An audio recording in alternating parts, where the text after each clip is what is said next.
Today's topic is gametogenesis. In this video, we will study how male and female gametes are produced in male and female human beings.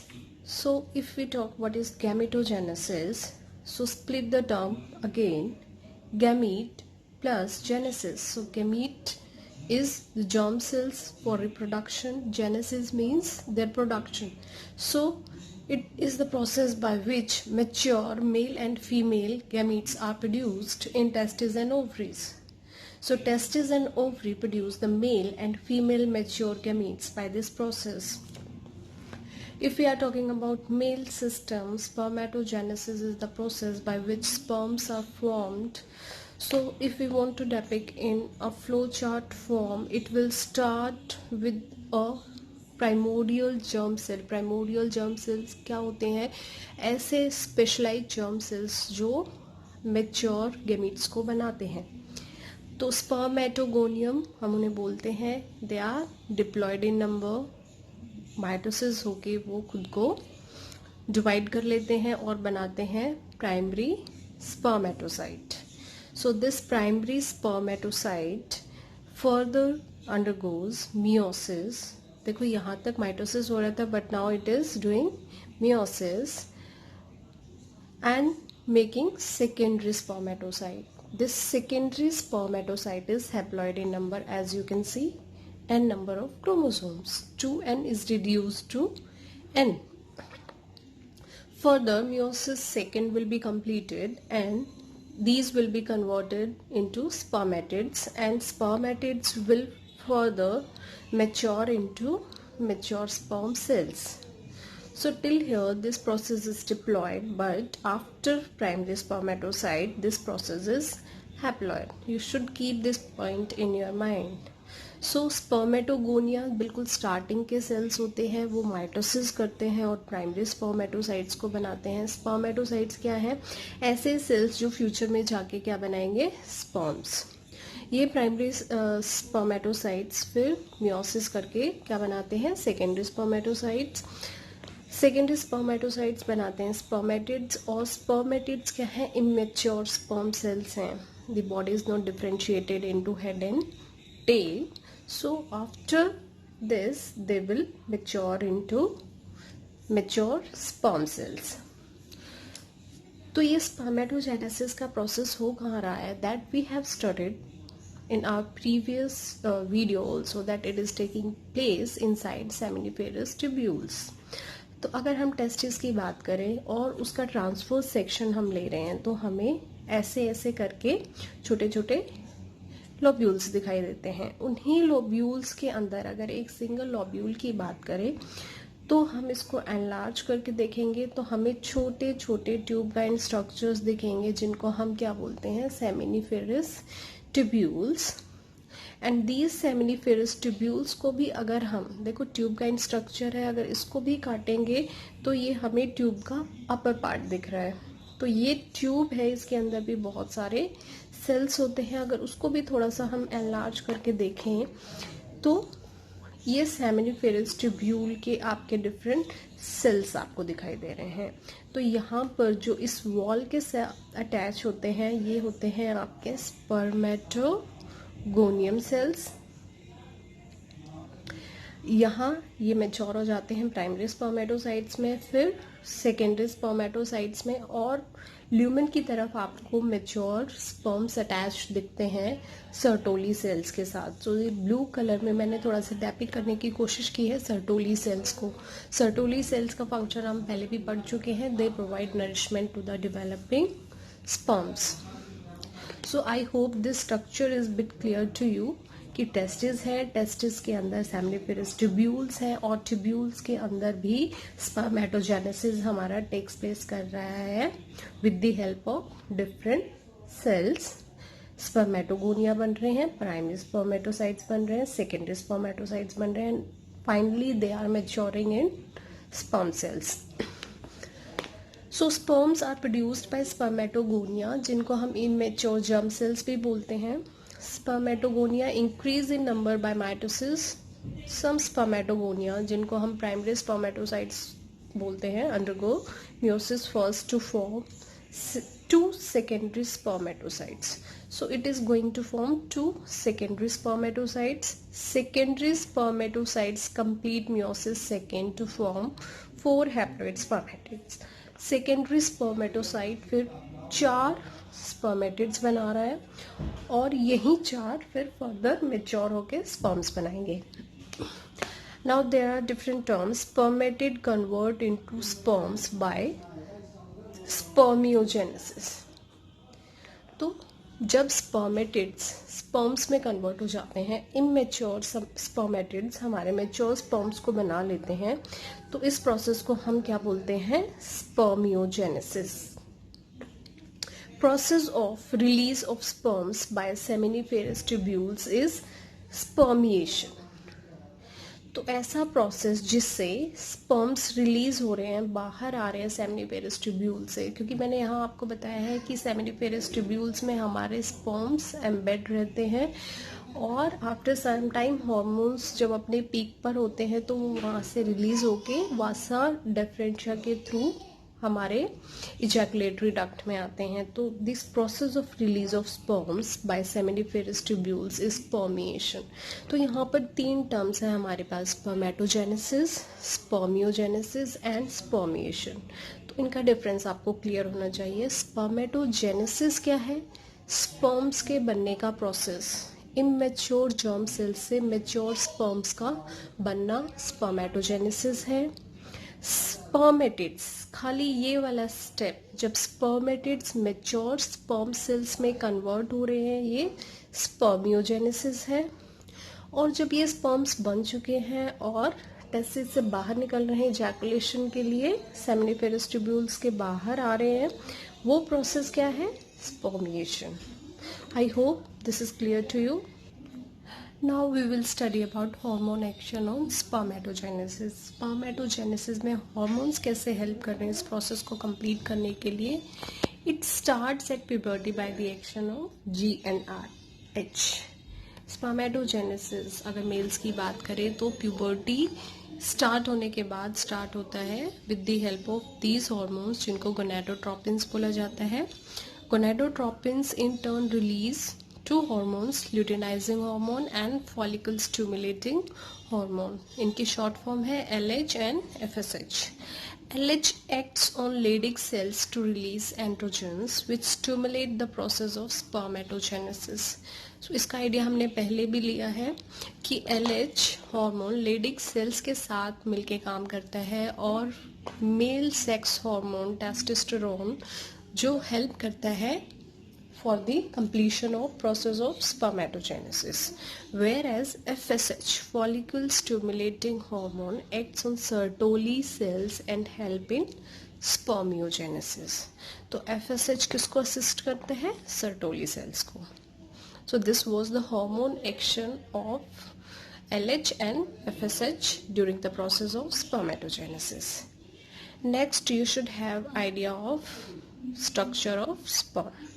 So this is the basic structure of human sperm. It is divided into 3 parts. Roughly head, neck or middle piece, third is tail, but you can say it can be divided into 4 parts also. So head part, if we are talking about the head part, there is nucleus, haploid nucleus और उसके tip पे एक acrosome point present है जिसको हम क्या बोलते हैं? एक्रोसोम. ये एक्रोसोम फर्टिलाइजेशन के टाइम हेल्प करता है स्पर्म को एंटर करने के लिए इनसाइड दी ओवम. तो एक्रोसोमल रिएक्शन होता है एक, that we will study under the topic of fertilization. After that only a sperm is permitted to enter inside the ovum. Next is centrioles. Centrioles are present at the neck part of the sperm, then middle piece. Middle piece के अंदर आपके बहुत सारे mitochondria होते हैं। यहाँ एक point note करने वाला होता है, स्पर्म्स में मोस्टली आपकी जो एक नॉर्मल सेल में ऑर्गेनेल्स मिलती हैं वो एब्सेंट होती हैं। मेनली आपका न्यूक्लियस, सेंट्रियोल्स और माइटोकॉन्ड्रिया ही प्रेजेंट होते हैं। देखो यहाँ पर राइबोसोम भी नहीं है, यहाँ पर हमारे लाइसोसोम्स भी नहीं है, और भी बहुत सारी ऑर्गेनेल्स हमारी यहाँ पर एब्सेंट है। उसके बाद लास्ट आता है इसका टेल पार्ट। तो एक्रोसोम का एक मैं बोलूँ आपको सेलियंट फीचर ये भी होता है कि एक्रोसोमल रिएक्शन स्पीसीज स्पेसिफिक होता है। मतलब एक स्पीशीज के मेल और फीमेल स्पर्म और ओवा ही आपस में एक दूसरे के साथ इंटरेक्ट कर सकते हैं, दूसरी स्पीशीज वाले नहीं कर सकते हैं। और इसके अलावा कुछ एनिमल्स में फर्टिलाइजेशन के टाइम पे हेड और टेल पूरा का पूरा आपका स्पर्म एंटर करता है इनसाइड द फीमेल ओवा, बट कुछ या कह सकते हैं मोस्टली एनिमल्स में सिर्फ हेड रीजन आपका with this haploid nucleus enter करता है और टेल रीजन आपका बाहर ही रह जाता है। So whole sperm is enclosed in a plasma membrane. Head consists of haploid nucleus and tip is acrosome that contains the enzyme that aid in fertilization. Middle piece contains mitochondria and it produces energy for motility of sperm. So this you very well know that mitochondria, they are the energy currency of human body. जहाँ भी mitochondria है उनका function है body के अंदर energy को provide करना। Sperms released by seminiferous tubules are transported by accessory duct for ejaculation. So sperms बन गए हैं, लेकिन हम पहले भी पढ़ चुके हैं सेमिनल प्लाज्मा के साथ वो रिलीज होते हैं। सेमिनल प्लाज्मा को क्या बोला जाता है? सीमेन, और उसका फंक्शन भी हम पहली वाली वीडियो में डिस्कस कर चुके हैं। So next is oogenesis, the process of formation of mature female gamete that is ovum. This is called oogenesis. तो यहाँ पर हम क्या देखते हैं, oogoनियम है हमारा जो प्राइमोरियल जर्म सेल बोला जाता है, बिल्कुल सबसे पहली वाली स्टेज पे जो सेल बोला जाता है जो फर्दर मैच्योर होके क्या बनाएगा? ओवम। तो मेल के केस में आपने क्या पढ़ा था? स्पर्मेटोगोनियम, और यहाँ पर क्या है? oogoनियम। So next is, this is also a diploid cell that is going mitosis and converting into primary oocyte. Primary oocyte further converted into two or divided into two cells. One is polar body and second is secondary oocyte. तो meiosis 1 तक ये हमारी जो division है वो होती है, उसके बाद ये स्टॉप हो जाती है या अरेस्ट हो जाती है। तो polar body as such fertilisation में टेक पार्ट नहीं करता है, ये फर्दर डीजनरेट हो जाता है। लेकिन सेकेंडरी oocyte आपका मियोसिस सेकंड को कंप्लीट करता है, और मियोसिस सेकंड को कंप्लीट करके किस स्टेज तक कंप्लीट करता है? मेटाफेज तक ही, एनाफेज तक नहीं, सिर्फ मेटाफेज तक। ये भी हम आगे थोड़ा सा इसके बारे में डिस्कस करेंगे। ये भी मेटाफेज सेकंड तक अरेस्ट हो जाएगा और फिर फर्दर ये ओवम बनाएगा। ओवम में भी हमारी कौन सी सेल डिवीजन अरेस्ट रहेगी? Metaphase second. So this is the whole process of oogenesis if we talk about females. oogoनियम से माइटोसिस से बना हमारा primary oocyte। Primary oocyte meiosis first करके 2 सेल्स बनाता है, जिसमें से एक पॉलर बॉडी डीजनरेट हो जाता है, और सेकेंडरी oocyte हमारा मियोसिस सेकंड करता है, कहाँ तक? मेटाफेज सेकंड तक, और ओवम बना लेता है। ओवम आपका फर्दर मैच्योर एग सेल में कन्वर्ट हो जाता है। और now this is the sectional view of ovary, a very rough diagram. तो ये ओवरी का अगर हम सेक्शन लेंगे, ओवरी को अगर हम काटेंगे और फिर उसको ऑब्जर्व करेंगे under the microscope, we will see these different follicles. These follicles carry different stages of oocytes, primary, secondary, like that. So बहुत ही इनिशियल स्टेज पे जब आपके जर्म सेल्स होते हैं उनको प्राइमरी फॉलिकल्स बोला जाता है। वो फर्दर मैच्योर होके थोड़े और सेल्स के साथ लेयर्स बना लेते हैं डिफरेंट, जिनको थीकल लेयर बोला जाता है। ग्रैन्युलोसा सेल्स प्रेजेंट होते हैं इस जो थीकल लेयर है उसके साथ में, और अंदर आपका क्या होता है, डेवलपिंग oocyte। तो ये प्राइमरी से सेकेंडरी में कन्वर्ट होगा और सेकेंडरी से टर्शरी में। जो टर्शरी फॉलिकल होता है, ग्रैनुलोसा सेल्स की और भी ज्यादा लेयर बन जाती है यहाँ पर, और अंदर एक कैविटी बननी भी शुरू हो जाती है, और ये प्री स्टेज है इस कैविटी के बनने की, स्टार्टिंग स्टेज हम बोल सकते हैं इसको। फिर ये फर्दर डेवलपिंग फॉलिकल है आपका, और जब ये फॉलिकल पूरे तरीके से मैच्योर हो जाता है, डेवलप हो जाता है, तो इसको हम बोलते हैं ग्राफियन फॉलिकल। तो Graafian follicle is a mature follicle with a central cavity जिसको एंट्रम बोला जाता है, और इसके अंदर हमारा क्या है, जो फर्दर फ्यूचर रिलीज होने वाला ओवम है that is present. So antrum के बाद, सॉरी, ग्राफियन फॉलिकल के बाद ये हम मेंस्ट्रुअल साइकिल में थोड़ा और डिटेल में पढ़ेंगे। जो हमारा ओव्यूलेटरी फेज आता है, ओव्यूलेशन का टाइम आता है फीमेल्स में in the mid of cycle, तो ओवा हमारा रिलीज हो जाता है इस फॉलिकल के अंदर से, और खाली हमारा फॉलिकल बच जाता है इनसाइड दी ओवरी जिसको बोला जाता है कॉर्पस ल्यूटियम। तो कॉर्पस ल्यूटियम फर्दर अपने हार्मोन्स को रिलीज करता रहता है और 14 डेज तक हमारी फीमेल बॉडी के अंदर रहता है, और अपना जो LH हार्मोन उसको रिलीज करता है उसको भी रिलीज करता रहता है। अगर 14 डेज के बाद फर्टिलाइजेशन नहीं हो रहा है तो that will start degenerating and that will be called corpus albicans. So this degenerating follicle is corpus albicans. Albicans किस लिए? Because it is colorless now. I hope this structure is clear to you. So just have a quick revision. So female ovary consists of different follicles, maturing follicles जिसको हम बोलते हैं primary, that will be converted into secondary, secondary will be converted into tertiary, tertiary follicle जब हमारा mature हो जाता है तो वो बना लेता है ग्राफियन फॉलिकल। ग्राफियन फॉलिकल ही ओवुलेशन के बाद ओवा को रिलीज करता है।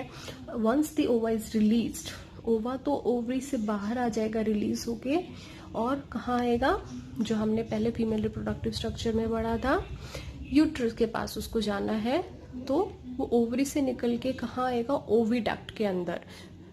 ठीक है,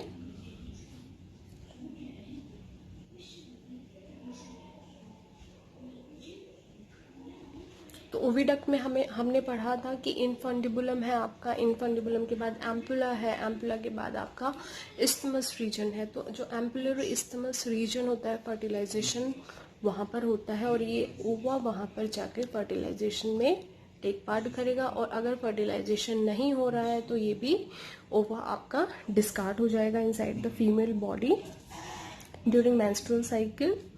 सो this remaining follicle will be converted into corpus luteum. Corpus luteum will be further converted into corpus albicans.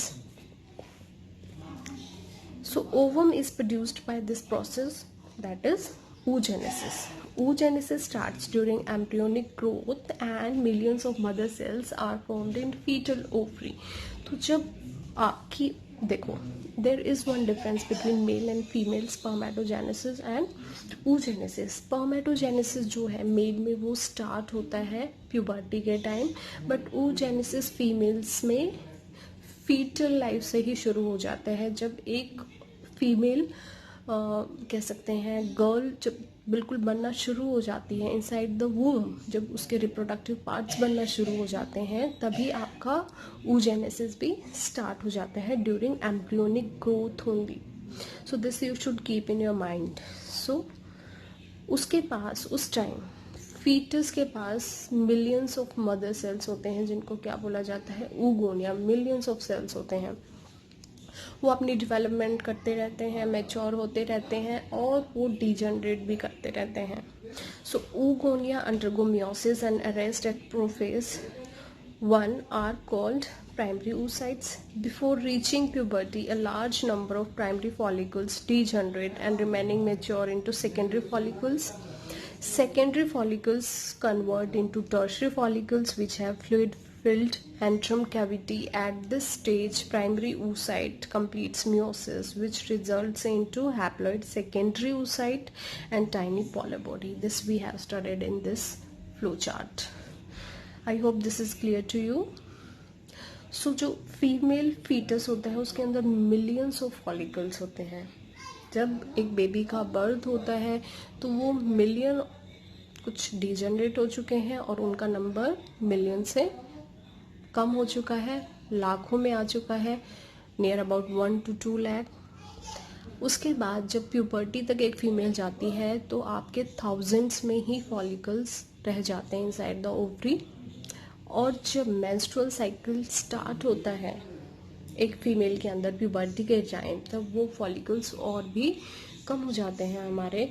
और एक अपनी जनरल लाइफ पीरियड में पूरा जब तक रिप्रोडक्टिव मेंस्ट्रुअल साइकिल चल रहा है एक फीमेल के अंदर, she produce 400 to 500 mature follicles, और जिनमें से बहुत ज़्यादा फिर भी डिजेनरेट हो जाते हैं और साल दर साल हर महीने मेंस्ट्रुअल साइकिल के टाइम वो मैच्योर होते हैं, मेंस्ट्रुअल साइकिल को कंप्लीट करते हैं, again they will start maturing. तो ऐसे करके फीमेल्स में मेंस्ट्रुअल साइकिल चलता रहता है जब तक मीनोपॉज नहीं होता है.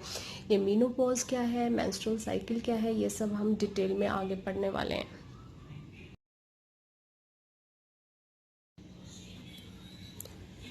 Now this tertiary follicle further changes into Graafian follicle. Secondary oocytes is surrounded by zona pellucida. Graafian follicle ruptures to release the ovum by ovulation. So these points we have discussed. So now this is a diagram of structure of female egg. अगर female egg की बात करते हैं जो release होता है from Graafian follicle, उसके पास कुछ लेयर्स होती है. So first layer, that is plasma membrane. Inside that will be having, this egg will be having nucleus. After that there is an outer layer जिसको बोला जाता है zona pellucida. उसके भी बाहर एक रेडिएटिंग सेल्स, अगर आप स्ट्रक्चर देखोगे तो रेडिएटिंग सेल्स हैं रेडिएशन की तरह, इनको बोला जाता है कोरोना रेडिएटर. तो जब ओवा आपका रिलीज होता है तो इन सब लेयर्स के साथ रिलीज होता है and that is taking part in fertilisation.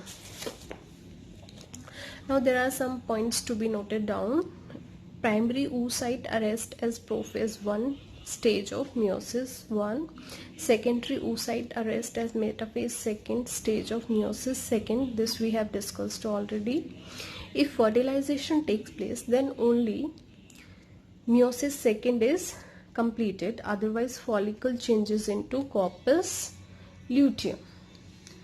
Corpus luteum further converted into corpus albicans and degenerate by macrophages. So जो कॉर्पस ल्यूटियम हमारा कॉर्पस एल्बिकन में कन्वर्ट हुआ था, that will be further degenerated by macrophages. उसको ख़त्म कर दिया जाएगा. मैक्रोफेजेस का काम ही होता है बॉडी में जो भी एक्स्ट्रा मटेरियल है, जो भी वेस्ट मटेरियल है या फॉरेन मटेरियल है जिसकी बॉडी को ज़रूरत नहीं है, उसको वो फैगोसाइटाइज करके बॉडी से बाहर निकाले. सो this was the topic about gametogenesis in human males and females. I hope you like the video. So please like and subscribe my channel. Thank you.